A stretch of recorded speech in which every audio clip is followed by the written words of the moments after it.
তখন স্কুলের মাস্টার যা ক্লাসে কমে যায় বাবা টাকা নেবো কে, বাচ্চারা যদি ভালো হয়ে থাকে বাচ্চাটার মন হারে যায়। আজকে আমার বাবা আমার মা যদি টাকা দিত আজকে স্যার ক্লাসে এই কথাটা বলতো না। আমি আশা করি সবাই টাকা তো দেই না, কোনো বছর টাকা কোনো বছর কেউ নিয়ে যায়, দেই।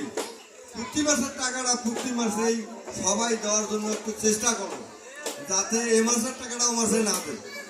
আর এই স্কুলের বেতন স্যার কিন্তু শিডিউল মতো দেয়, ধার্য তারিখ একটা আছে, কেউ না করলে আমি কিন্তু জানি একটা ধার্য তারিখ আছে। ধার্য তারিখে যদি সময় মতো সেদিন কোনো শিক্ষক যদি হাজির না হয় সেই বেতনটাও স্যার কিন্তু ব্রেক করে রাখে।